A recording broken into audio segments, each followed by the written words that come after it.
ओम श्री वेद पुरुषाय नमः। नमस्कार। क्लास नंबर 324 श्रीमद् भगवद गीता जी शंकराचार्य जी के भाष्य के अनुसार आरंभ किया जाता है। ओम श्री सीतारामचंद्राभ्याम नमः। नमो गुरुभ्यः। ओम अथ काल देवता श्री संवत् 2081 मार्गशीर्ष कृष्ण पक्षः अष्टमी शनिवारः मघनक्षत्रं दक्षिणायनं शरदृतुः। ओम तत्सत् श्री शंकराचार्याय गुरवे नमः।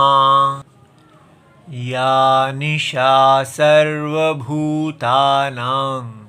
तस्यां जागर्ति संयमी यस्यां जाग्रति भूतानि सा निशा पश्यतो मुनेः। अध्याय नंबर 2 और श्लोक नंबर 69। पुस्तक है गीता प्रेस गोरखपुर, बुक नंबर 10, शंकराचार्य जी के भाष्य वाली पुस्तक। अच्छा जी। तो हम ये श्लोक आज तीसरा दिन है इसको देख रहे हैं, और लेकिन इसके ऊपर बात करने से पहले जो शंकराचार्य जी ने इसकी प्रस्तावना दी है संबंध भाष्यम, उसको समझना, बड़ी गहराई से समझना बहुत आवश्यक है। तो वो क्या है? यह अयम लौकिको वैदिकः च व्यवहारः। भगवान ये बताना चाहते हैं कि संसार में दो ही व्यवहार के विभाजन हैं, कोई और विभाजन है ही नहीं। यही दो मौलिक विभाजन हैं। क्या है? लौकिकः और वैदिकः। ये कितनी बड़ी बात है। क्यों ये बड़ी बात क्यों है? ये बड़ी बात इसलिए है क्योंकि लौकिक व्यवहार का अर्थ है कि वो व्यवहार जो प्रत्यक्ष और अनुमान के आधार पर किया जाता है, और वैदिक व्यवहार वो व्यवहार है जो वेद प्रमाण के आधार पर किया जाता है। सो दोनों ही प्रमाण आधारित व्यवहार हैं। ये हमारा पुराना भारत था कि हम जानते थे कि आप वैदिक लौकिक व्यवहार करेंगे, आंखों से दुनिया को देखेंगे 5 ज्ञान इंद्रियों से, और अनुमान लगाएंगे। इसकी हमें आवश्यकता है। हम इन 5 प्रमाणों का प्रयोग करते हैं, अनुमान लगाते हैं, ये सब हमें ज्ञान देते हैं।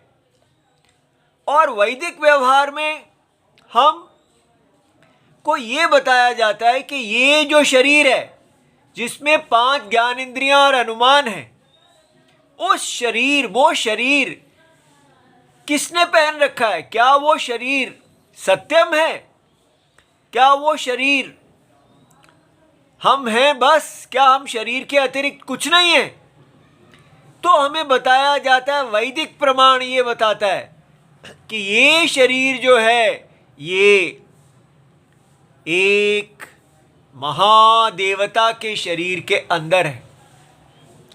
ये देखिए, एक विराट, एक विश्वरूप पुरुष है। अब इसको देखते ही आप ये नहीं कहना कि ये एक रिलीजियस बिलीफ है। यही भारत ने सबसे बड़ी गलती की है। भारत ने कहा कि 2 प्रकार के व्यवहार होते हैं, एक रिलीजियस और दूसरा नॉन रिलीजियस। भारत इस ट्रैप से बाहर ही नहीं निकल पा रहा।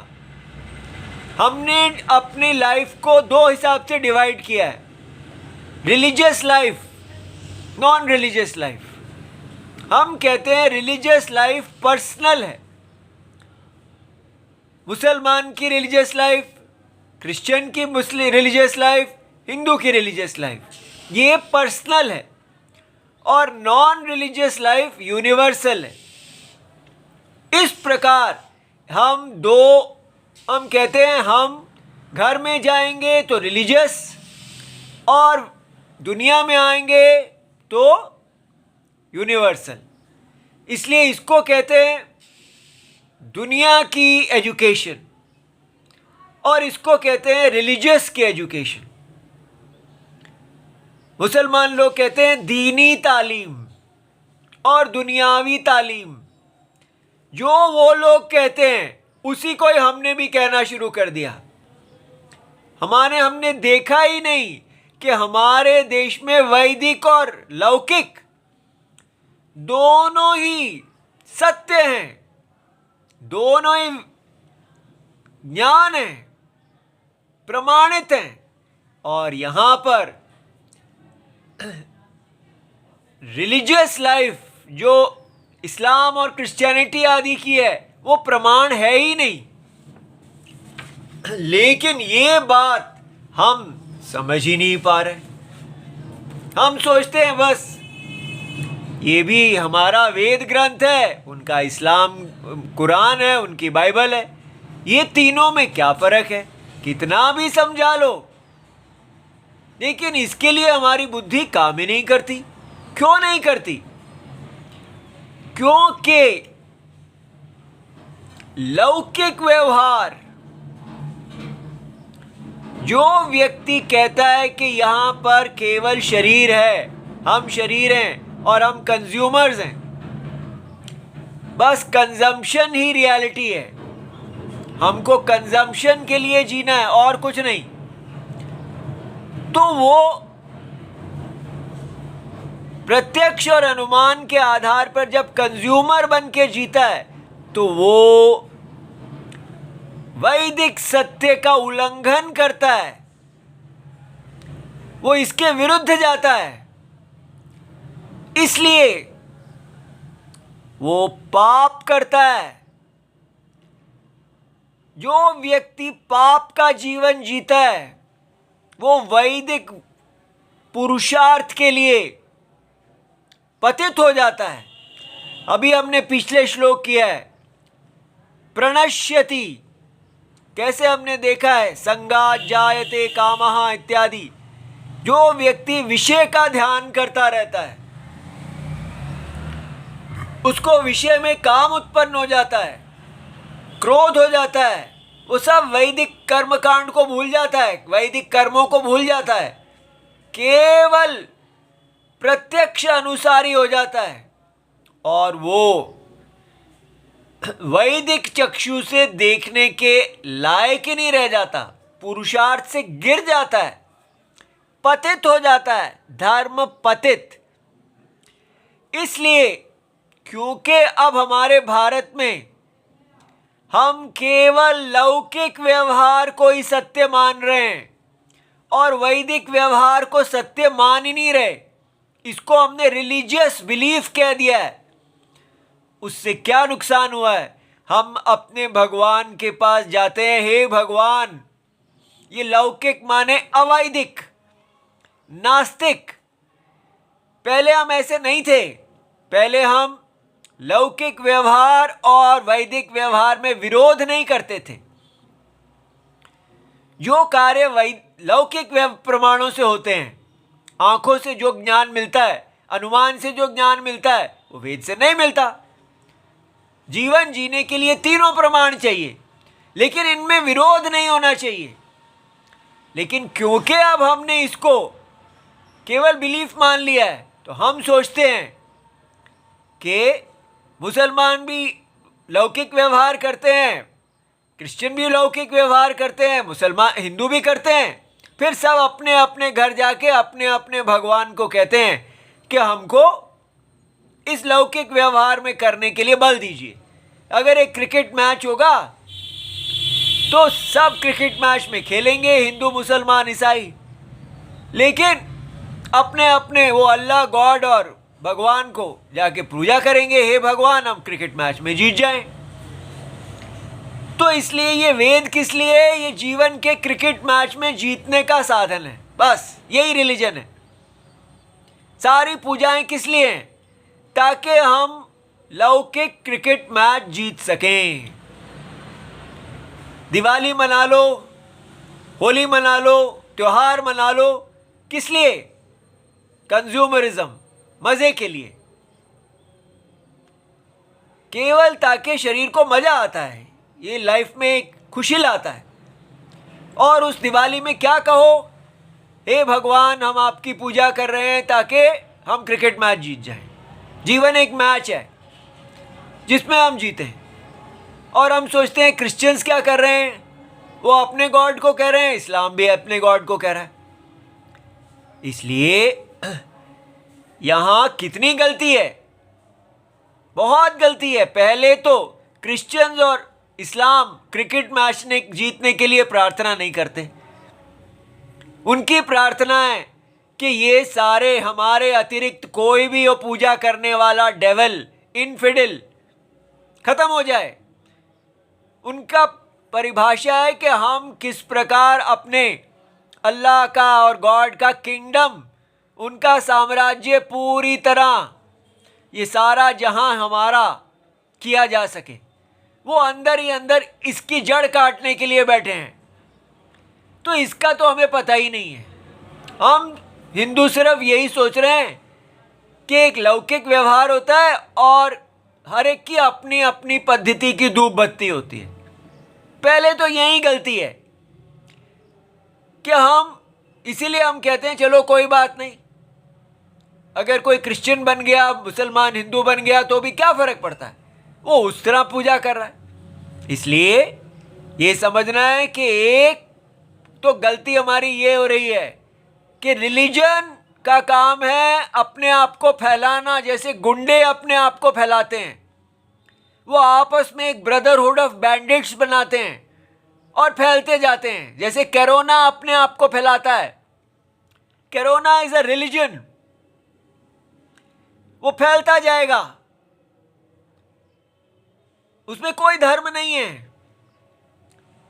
और ये जो हमारा वेद धर्म है, वेद प्रमाण पे आधारित है, उसको हमने ना तो हम रिलीजन हैं जो कोरोना की तरह फैलना चाहते हैं, और ना हम वेद हैं। तो फिर हम क्या रह गए?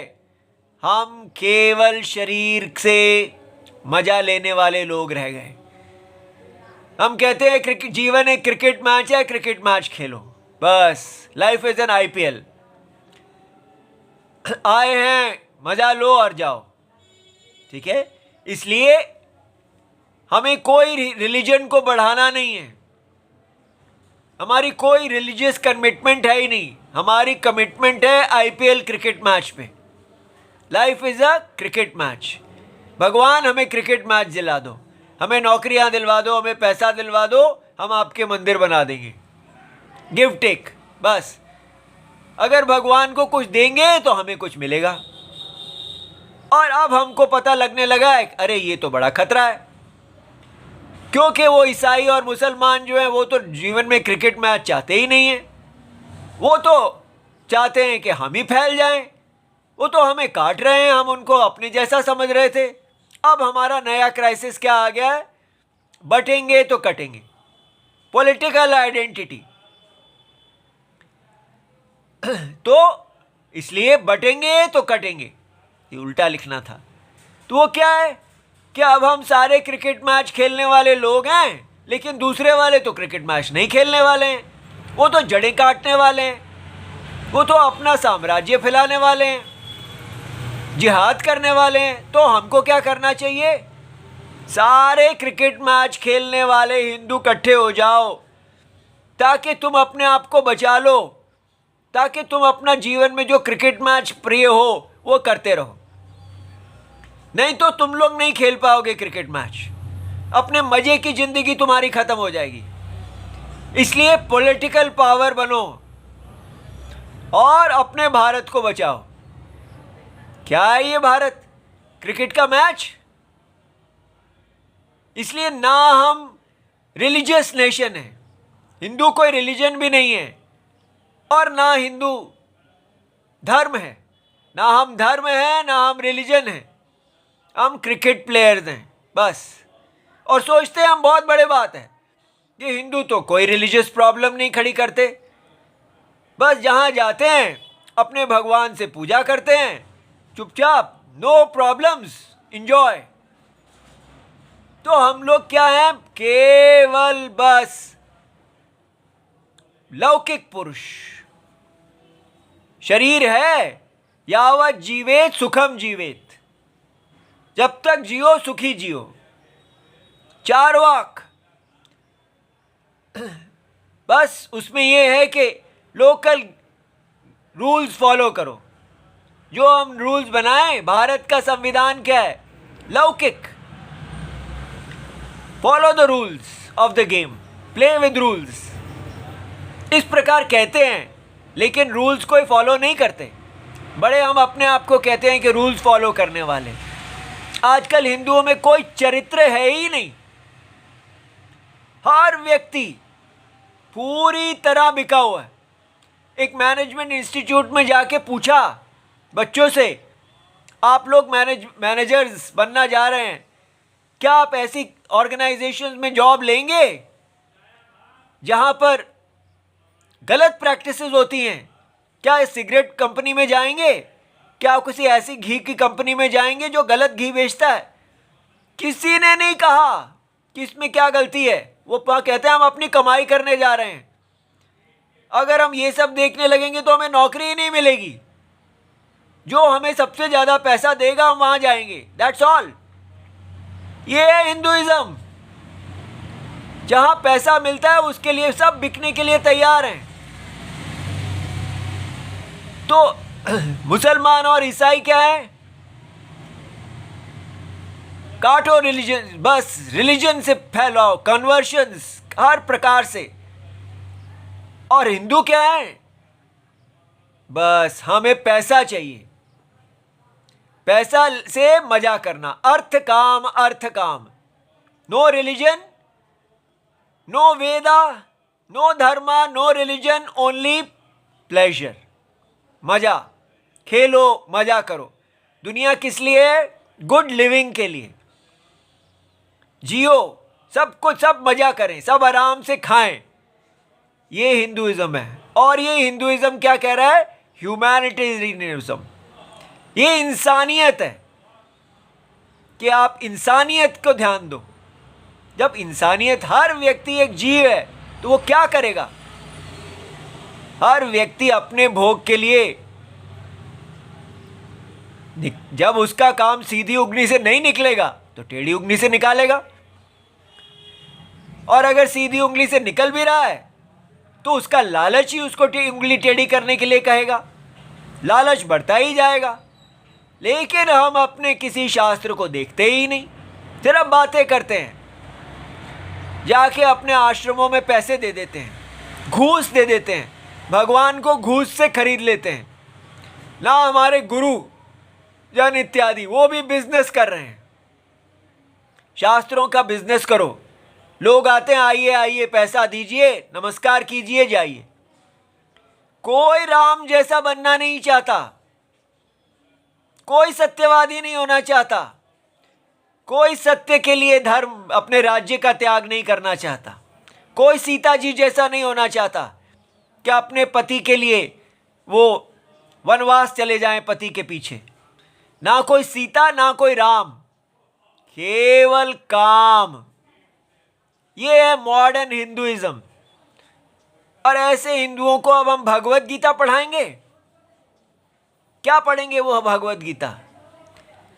इसलिए हमको अगर ये सब सुन के, जैसे वाल्मीकि जी को पश्चाताप हुआ था, ये मैंने क्या कर लिया, अगर हमारे अंदर कोई वाल्मीकि जी का थोड़ा भी अंश है तो हमको रोना चाहिए कि हम कितने पतित हो गए हैं, कहां गिर गए।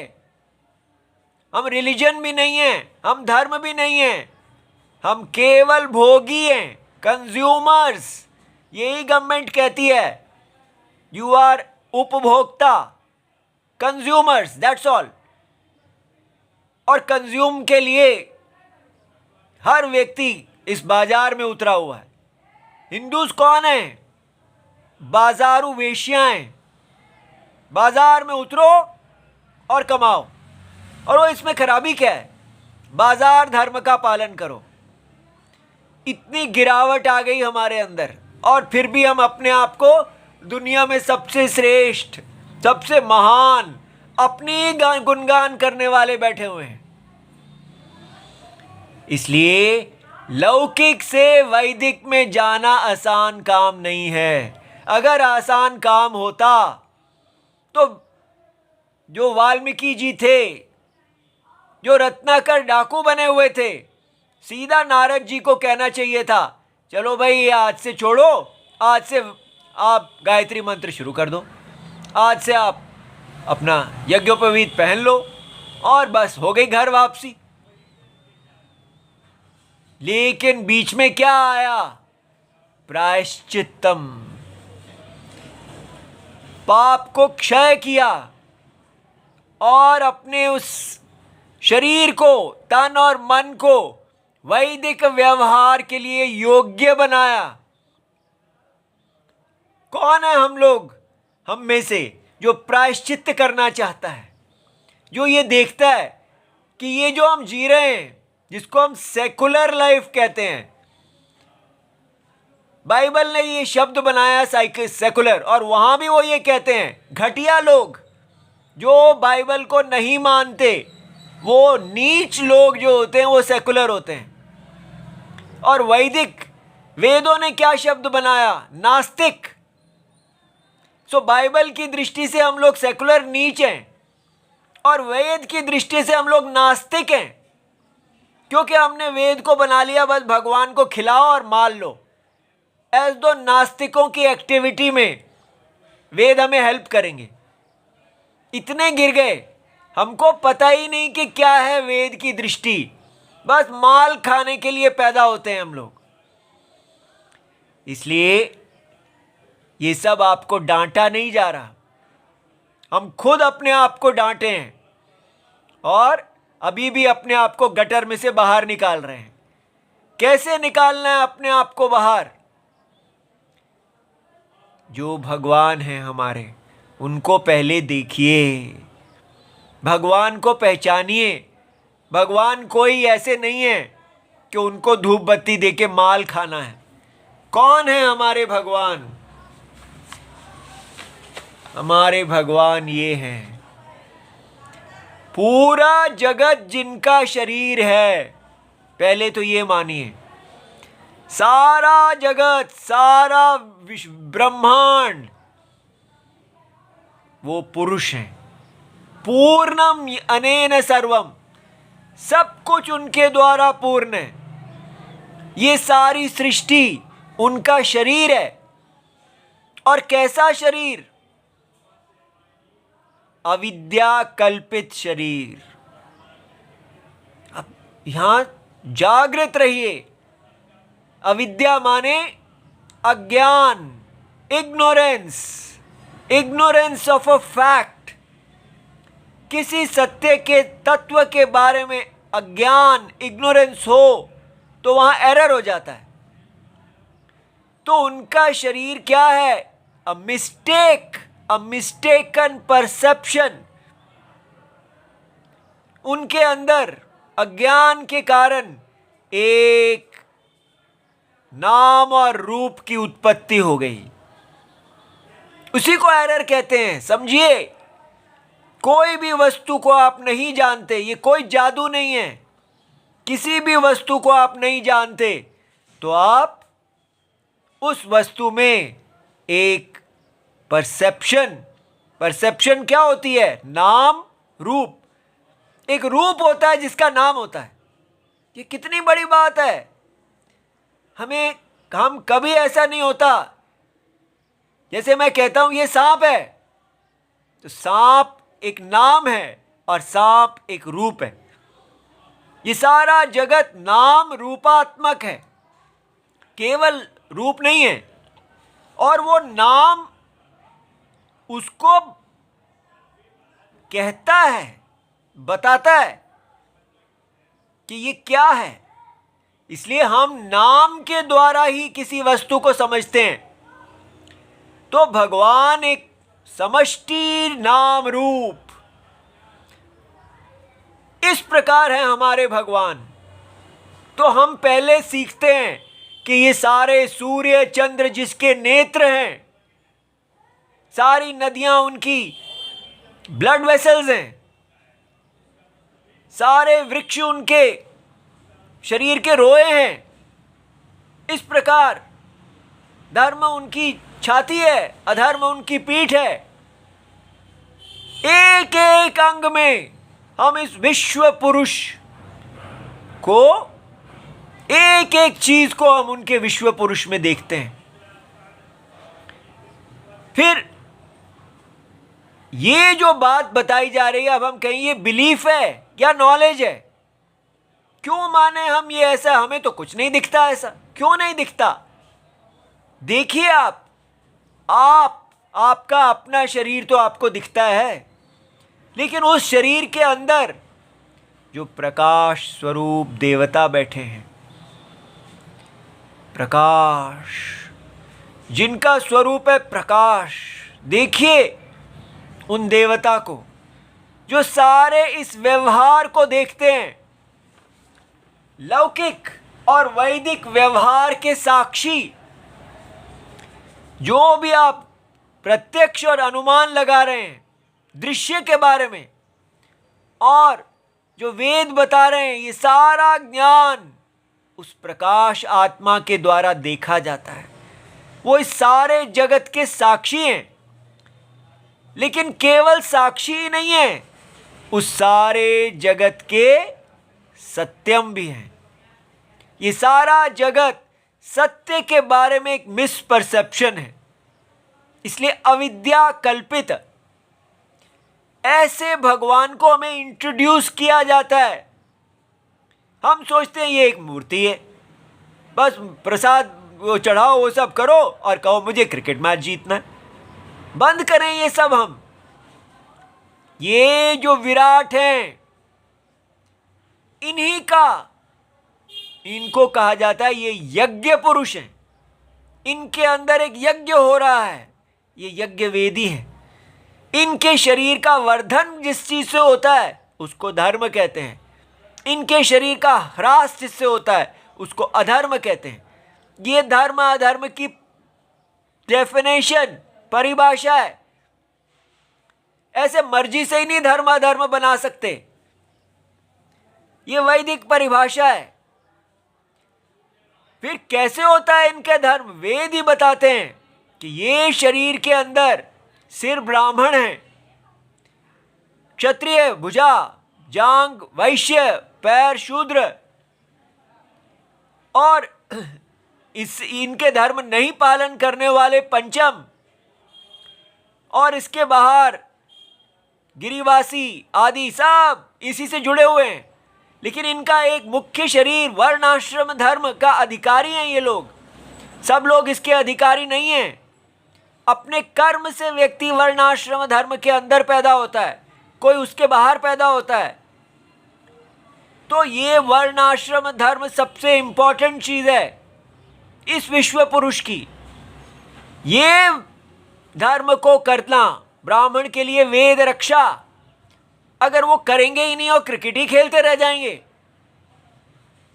तो कहां जाएंगे? वो नर्क में जाएंगे।